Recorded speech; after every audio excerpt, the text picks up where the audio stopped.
אתה לא יכול להתחכם עם התורה, כשהתורה אומרת לא תחיה כל נשמה, לא תחיה כל נשמה, היום הוא תינוק, היום הוא ילד, מחר הוא לוחם.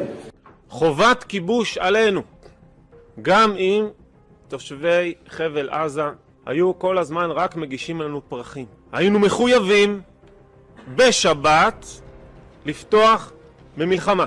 Essas foram as palavras de alguns rabinos israelenses, dentre eles Eliyahu Mali, chefe da escola Shirat Moshe, que prepara religiosamente jovens para servirem ao exército israelense e também leciona a soldados. Todavia, eles não estão sozinhos no seu discurso. O sistema Halachá é um modelo de leis que deriva da Torá. Tal sistema, aplicado pelo Rabinato-chefe de Israel, reconhecido desde 1980, delimita não apenas como e com quem o Estado de Israel pode guerrear, mas os limites legais da guerra. Todavia, o que é a Milchemet Mitzvah que o rabino Eliyahu Mali menciona quando fala abertamente aos soldados israelenses para matarem bebês palestinos? A guerra Mitzvah é uma guerra de agressão contra Amalek, uma nação rival do povo hebreu dos tempos antigos bíblicos. Avigdor Lieberman, que foi ministro da Defesa de Israel até 2018, categorizou a guerra contra os palestinos assim, quando convocou estudantes ortodoxos a Gaza. Maimônides também escreve, na Milchemet Mitzvah, todos vão à batalha, mesmo um noivo no seu quarto e uma noiva em seu dossel de casamento.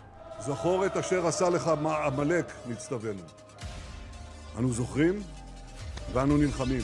Netanyahu, também em seus discursos de guerra, também faz referência a essas batalhas bíblicas para o extermínio dos amalequitas, colocando-os em comparação aos palestinos.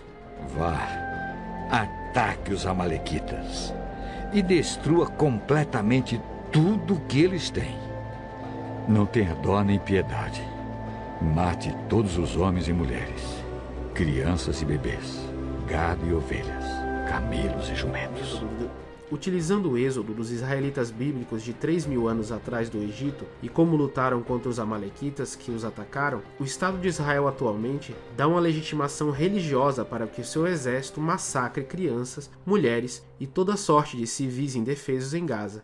ברוך השם, החרבנו להם שטח עצום, הרגנו בהם עשרות אלפים של המלאקים, כל השאר יסתדר אחר כך בקלות. מוסרי זה להבין שכל ערבי הוא חפץ חשוד.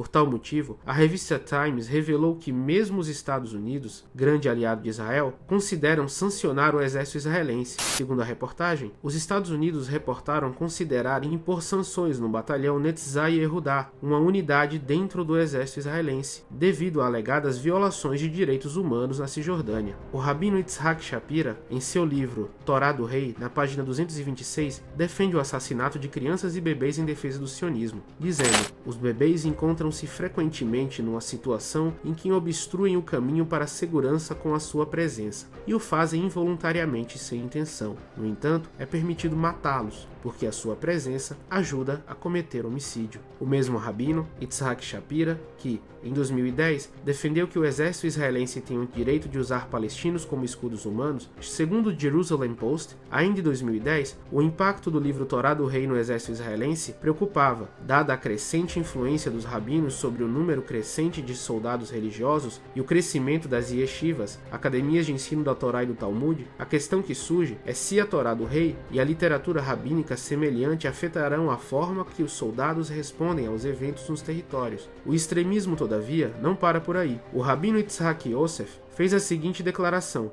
segundo o jornal ABC News, em 2018.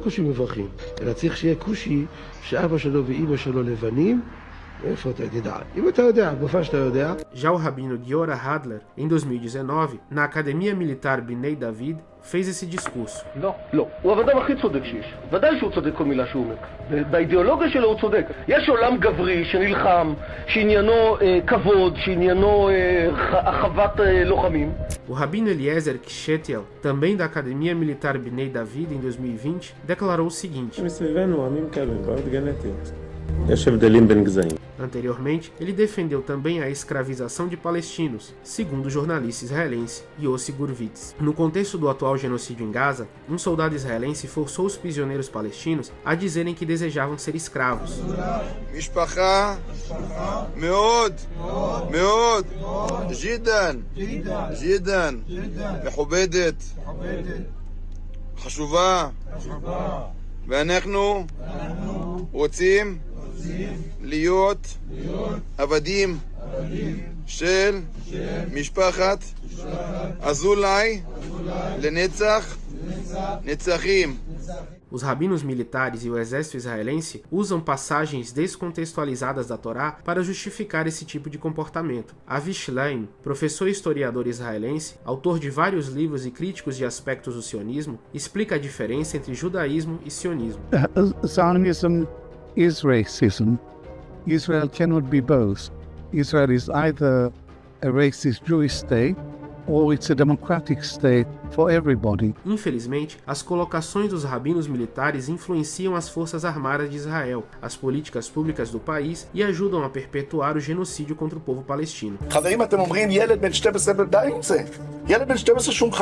Desde outubro de 2023, mais de 35 mil palestinos foram mortos pelo exército de Israel, dentre eles 14 mil crianças. Esse número excede o número de crianças mortas em conflitos no mundo inteiro nos últimos 4 anos, segundo a MSNBC.